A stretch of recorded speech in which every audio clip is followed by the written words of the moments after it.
I'm sure most of you who have already heard that Vladimir Klitschko and Tyson Fury have agreed terms and avoided a purse bid, and their fight will take place on October 24th in Dusseldorf, Germany. There was a Russian individual whose name I won't attempt to pronounce, who was intending to bid in the purse bid, and apparently he wanted to bid like 18 million. And Eddie Hearn also, in the days prior to this agreement, he also threw his name in the hat and said he might be interested in bidding during the purse bid. So the Klitschko team and Fury team didn't want any of that. They wanted to make sure that it was one of their promotions. So they thrashed out a deal and settled on something. Now, we don't know how much Tyson Fury is going to be getting, but I assume he's going to be getting less than he would have got if that Russian guy won the purse bid, and obviously we don't know what Eddie Hearn would have bid. So, yeah, the fight's on. Now, one thing I have to say as well, I have to give a shout out to David Haye.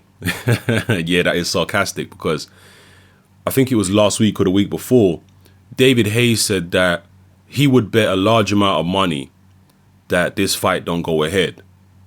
The assumption being that Tyson Fury would pull out of the fight, that he wouldn't really go through with fighting someone as big and talented and dangerous as Vladimir Klitschko, the best in the division. This is what David Haye was saying. I wonder what he's saying now, and I wonder if anyone took him up on that bet. I doubt that that was a serious bet, but the comments seem very serious. David Haye, as far as I'm concerned, is, yeah, obviously he's got beef with Fury. Fury said a lot of things about him, and justifiably so, to be honest with you, because he messed Fury around. But I think David Haye is having trouble letting go of the fact that he's no longer Britain's premier heavyweight. There are guys who have overtaken him in terms of the rankings, because David Haye's obviously not ranked with the sanctioning bodies anymore, and other guys have taken over from him, and I think he's having trouble coming to terms with that fact. He keeps on talking about a comeback, but nothing ever materializes. He may have been blacklisted by the TV companies because of all the pullouts. And that, again, that would be understandable. And the only way for him to go, maybe, I mean, there's been rumors about this, would be signing with Al Heyman and trying to go that route. Because Al Heyman's signing a lot of heavyweights at the moment. He just signed another heavyweight, Charles Martin. He obviously signed Eddie Chambers. He signed Antonio Tarver. He signed Steve Cunningham. So he's got a lot of heavyweights now. He obviously had Chris Arreola for some time, and he's got Deontay Wilder. So he's signing a lot of heavyweights. That might be the way for David Haye to go, but I don't think he's going to get anywhere near the kind of money that he's used to getting.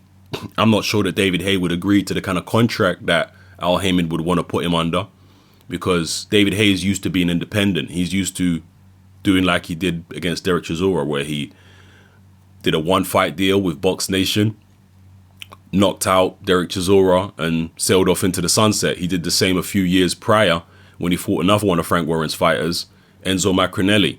I can't remember if that was actually, that was before the days of Box Nation, but still it was a Frank Warren fighter in one fight situation, no rematch clause or nothing like that. Knocked out Macronelli, sailed off into the sunset.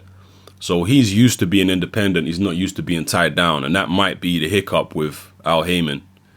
He won't be a pay-per-view fighter, obviously. I'm assuming he'll be on PBC in America. And, you know, British fighters have been doing that, as we saw with Carl Frampton recently and whatnot.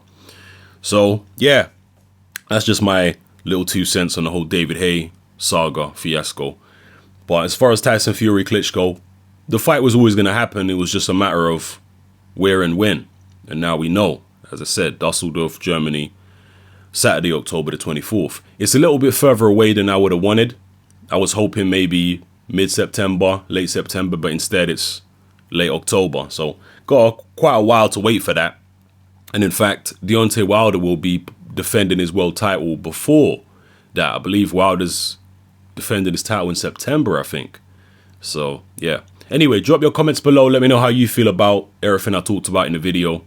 David Haye's comments, the purse bid situation. Do you think Eddie Hearn was serious about his purse bid? Obviously, it don't matter now, but maybe for the future, you might see Eddie Hearn try and hijack you know, boxing promotions and get in there via purse bid, even if it's Frank Warren. You know, what a coup that would have been. Imagine that.